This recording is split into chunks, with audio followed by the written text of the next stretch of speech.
हम ज़ाहिर है एक डे है ऑफ द गल्फ वॉर, और कल हम ज़रा खुश हो रहे थे कि हौसला अफजा बयान आया ईरानी सदर की तरफ से, मसूद पेज़ेश्कियान की तरफ से, जिसमें उन्होंने नेबरिंग कंट्रीज़ पे हमले मज़ीद ना करने का ऐलान किया। अपॉलॉजी की भी बात हुई, इनफैक्ट की भी, लेकिन फिर उन्हीं की सफ़ों में से दीगर लोगों ने कह दिया कि जी हमें एतमाद में नहीं लिया गया था, और फिर उनके अपने बयान की खुद से तरदीद भी आ गई। बेसिकली उसके बाद कहा क्योंकि पहले तो उन्होंने कह दिया था ना, अपोलोजाइज किया था अपनी नेबरिंग कंट्रीज़ को कि हम नहीं करेंगे आपको अटैक, और हम ऑब्वियसली इतने दिनों से जो सिलसिला चल रहा है।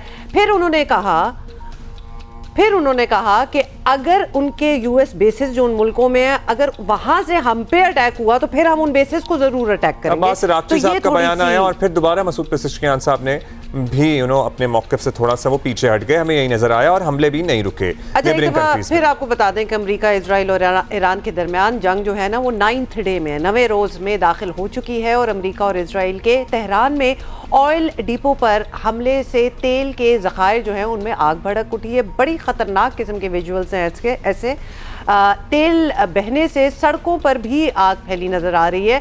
तेहरान के जनूब में रिफाइनरी में भी हमले के बाद आग लग गई है। एक हफ्ते से ईरान पर जारी हमलों में शोहदा की तादाद जो है वो अब ऑलमोस्ट 1300 से तजावुज़ कर गई है। यूनिसेफ के मुताबिक 20 स्कूल और 10 अस्पताल निशाना बने। मरने वालों में 30% बच्चे हैं। सो अगर इस तरह से हमले किए जा रहे हैं जिसमें मरने वालों की परसेंटेज में 30% बच्चे हैं, तो आप सोच ही लीजिए कि यहाँ कौन सी जंग हो रही है और यहाँ किस चीज़ का इर्तिकाब किया जा रहा है। यही मनाजिर हमने पहले फ़लस्तीन में देखे हैं, गज़ा में देखे हैं, और यही मनाजिर अब हम ईरान में देख रहे हैं, जहाँ किसी एक स्कूल को आप गलती से निशाना बना लेते हैं, 2 को हो सकता है निशाना बना लें, लेकिन 20 स्कूल और 10 अस्पताल, ये जान बूझ कर किया जाता है। और अमेरिकी सदर का एक स्टेटमेंट भी, वो पहला जो स्कूल था ना जिसमें बच्चियां शहीद हुई, 150 से ज़ायद बच्चियां, तो उसके बारे में कल मैं देख रही थी, अमेरिकन प्रेसिडेंट का था टोटल डिनायल में, कहते हैं हमने तो किया ही नहीं, वो तो ईरान ने किया, और साथ तोजी ये दी कि ईरान की प्रिसिजन भी ठीक नहीं है ना मिसाइल्स की, आपको तो पता ही होगा, तो उन्होंने खुद मारा है, हमने नहीं मारा।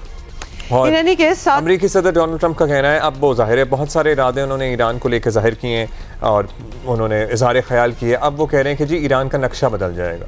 इस जंग ने मशरिक़ वस्ता को मुतासर करना शुरू कर दिया है। खलीज ममालिक की जानिब से ईरानी हमलों पर शदीद तहफ़्फ़ुज़ात का इज़हार किया जा रहा है। यूएई के सदर ने ईरानी हमलों के जवाब में ईरान को खबरदार किया है कि मुत्तहिदा अरब अमारात की ज़ाहिरी शक्ल पर ना जाएं। साथ ही आपको बताएं कि फील्ड मार्शल सैयद आसिम मुनीर का हालिया दौरा सऊदी अरेबिया भी इसी सिलसिले की एक कड़ी था। उन्होंने वज़ीर दिफा शहजादा खालिद बिन सलमान से मुलाकात में ईरान के ड्रोन और मिसाइल हमलों के बाद पैदा होने वाली सिक्योरिटी सूरत हाल पर गुफ्तगू की, और हमलों को रोकने के लिए भी स्ट्रेटेजिक दिफाई मुआहदा जो है उसके तहत इक़दामात पर तबादला ख्याल किया।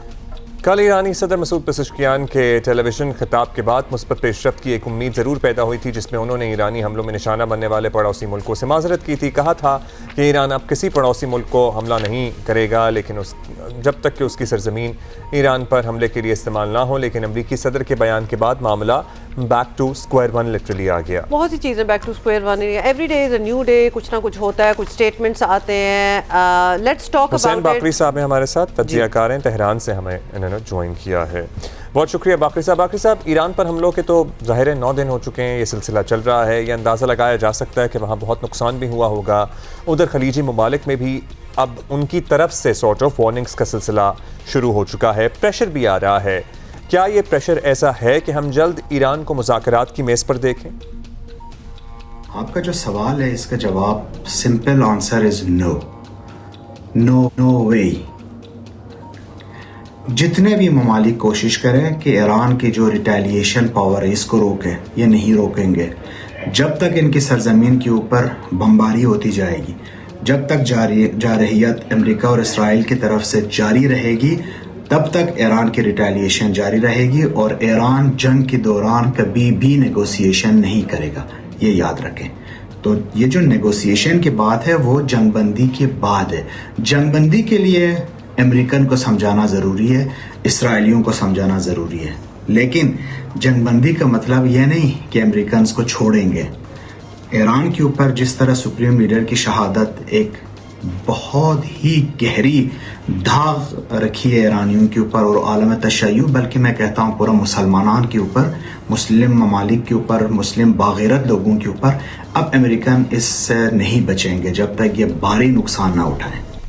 ठीक है, आपने वे कर दिया तो फिर ऑब्वियसली नेगोशिएशंस तो एक्सपेक्ट नहीं की जा सकती, लेकिन हम देख रहे हैं कि सदर मसूद पेज़ेश्कियान उनका एक बयान होता है, पासदारान इनकलाब जो हैं रेवोल्यूशनरी गार्ड्स उनके जो हेड्स हैं उनका एक मुख्तलिफ बयान होता है, फिर अली लारिजानी जो हैं उनका मौक़िफ़ भी कुछ अलग होता है। ये इट्स वेरी क्लियर और ये नज़र भी आ रहा है, तासुर भी यही पैदा हो रहा है कि ईरान की लीडरशिप जो है वो शायद एक पेज पर नहीं है। अब हम इधर बैठे हों और हमें ऐसा लग रहा हो तो दैट्स अनदर स्टोरी, लेकिन ईरानी अवाम भी यही तासुर ले रही है कि वाकई there are too many people deciding too many different things. ये एक आपको बताऊं कि हुआ क्या। पेज़ेश्कियान साहब को, अब्बास अराग़ची को कुछ ममालिक ने कॉल करके इनको कहा कि हम अब अमेरिकन को रोकेंगे, अपने सरजमीन इस्तेमाल होने नहीं देंगे, काइंडली आप भी हमारे ऊपर अटैक ना करें, क्योंकि हमारे ऊपर आपकी अटैकों की वजह से और इस रीजन में जो जंग छेड़ी है इसकी वजह से नुकसान बहुत हो रहा है। पेज़ेश्कियान साहब ने कल बात करते हुए इन्होंने फ़ारसी में ये जुमला कहा कि मैं अपने तरफ से एज ए पर्सन माफ़ी चाहता हूँ, लेकिन हम आपके ऊपर हिट नहीं कर रहे, हम अमेरिकन के ऊपर हिट कर रहे थे। उसके साथ इन्होंने ये बताया कि इस शर्त पर हम नहीं करेंगे आपके ऊपर अटैक्स कि आपके सरजमीन हमारे खिलाफ इस्तेमाल ना हो। ये कोई नई बात नहीं थी, ईरान कई महीनों से यही कहता आ रहा है। लेकिन इंटरव्यू ख़त्म होने के आधा घंटे के बाद ईरान ने अज़-ज़ुफ़रा एयरबेस के ऊपर एमिरेट पर हमला किया और उसके एक घंटे के बाद बहरीन में इनके जो वाटर इंस्टॉलेशन थी और वहाँ पे जो इनका वाटर स्वीटनिंग प्लांट था उसके ऊपर अटैक किया। वजह ये थी अज़-ज़ुफ़रा एयरबेस को इस्तेमाल किया गया ईरान के ऊपर अटैक करने के लिए, और आधा घंटे के बाद बहरीन के हवाई अड्डे से अमेरिकन्स ने ईरान में कीश आइलैंड के ऊपर इनकी जो पानी के तनसीबात इन्होंने रखा था, दरिया से पानी को मीठा करके लोगों तक पहुंचाने के लिए, उन पर बॉम्बिंग की। इस बॉम्बिंग के बाद आधे घंटे के बाद IRGC ने भी बहरीन में जो इनकी जो पानी तनसीबात थे उसके ऊपर बमबारी की। ईरान के अंदर गवर्नमेंट लेवल पे कोई दो राय नहीं है, कोई इख्तिलाफ नहीं है। बात सिर्फ ये है कि मीडिया किसी बात को उठाती है, सेंसर करके बाकी बात आगे लेके आती है। ईरान अभी भी कह रहा है कि हमारा कोई दुश्मनी अपने हमसाया ममालिक के साथ नहीं है। अनफॉर्चुनेटली हमारे जो हमसाया मुल्क हैं, कुछ हमसाया मुल्क ये सोचते हैं कि अमेरिकन उनकी हिफाजत कर रही है, लेकिन हकीकत ये है कि अब वो अमेरिकन की हिफाजत कर रहे हैं।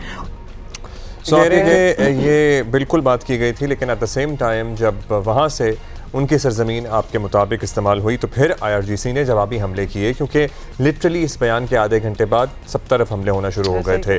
अब ये बताइएगा हुसैन साहब कि जैसे जैसे जंग तवील हो रही है वैसे ही रूस और चीन जैसे और यूरोपीय ममालिक का भी इम्तिहान बढ़ रहा है, सभी का, पूरी दुनिया का इम्तिहान बढ़ रहा है। क्या ये जंग ख़त्म कराने में यूरोपीय ममालिक, रशिया, चाइना कोई किरदार अदा कर सकते हैं, या ईरान इनसे एटलीस्ट क्या एक्सपेक्ट करता है, कुछ एक्सपेक्ट भी करता है? ये जो खित्ते में जंग है अमेरिकन इंटरेस्ट के ऊपर जो हिट हो रही है, साथ में अमेरिकन को नुकसानात, भारी नुकसानात है, ये सेंसर करके बताते नहीं है। ईरान के ऊपर भी बहुत मैसिव बॉम्बिंग और बहुत सारे नुकसानात हैं, लेकिन अमेरिकन और इसराइलियों के ऊपर भी बहुत ज़्यादा नुकसानात है। आप नुकसानात चेक करने के लिए बाकी चीज़ें छोड़ दें, इनके रडार सिस्टम छोड़ दें, सिर्फ इनके स्टॉक मार्केट के क्रैश देखें और पेट्रोल के प्राइसेस चेक करें, बहुत इनके ऊपर भारी नुकसानात। लेकिन रशिया और चाइना फिलहाल इस सूरत हाल को गौर से देख रहे हैं। मैं खुद समझता हूं, अपने ज़ाती राय है, यह बिल्कुल गलत भी हो सकता है, ये इंजॉय कर रहे हैं इस सीन के कि एक सुपर पावर एक बिल्कुल आम सा कंट्री जो 40 साल से एम्बार्गोज के तहत ये सोच रहे थे ये ख़त्म होने जा रहा है, इसके हाथों जलील हो रहा है। उसके साथ साथ चाइनीज़ को उनकी ऑयल्स मिल रही है। ईरान में तंगे हुर्मुज़ या आबराए हुर्मुज़ या स्ट्रेट ऑफ हुर्मुज़ के ऊपर ईरान ने उसको बंद नहीं किया है, अपना कंट्रोल साबित किया है। ये जो टैंकर्स चाइना की तरफ जाना चाह रहे हैं इसको ये जाने दे रहे हैं, तो चाइनीज़ को ऑयल पहुंच रही है। ठीक है, मेरा नहीं ख्याल कि चाइना अभी इतना क्राइसिस में होगा कि ये जंगबंदी करना चाहे, लेकिन इंटरनेशनल मार्केट और इंटरनेशनल जो इकोनॉमी है उसके ऊपर दबाव की वजह से चाइना अपना पूरा कोशिश करेगा कि ये चीज़ें बेहतरी की तरफ जाएं। आई डोंट नो, मेरे पास इंफॉर्मेशन नहीं है कि वो किस हद तक ईरान की मदद कर रहे हैं, लेकिन मुझे लगता है कि इस वक्त ईरान की कोई ख़ास मदद नहीं हो रही है, ये खुद कर रहे हैं जो कर रहे हैं। शुक्रिया हुसैन बाकरी, ये हमें आपने तेहरान से अपडेट किया एंड यू राइट, कन्फ्यूजन भी है, मतलब वहाँ से डायरेक्टली कोई और बातें हो रही होती हैं, फिर वो ज़रा ट्विस्ट होके आगे आती हैं, but it's good to keep connected with one another ताकि हम सही इंफॉर्मेशन जो है वो इम्पार्ट कर सकें अपने व्यूअर्स को।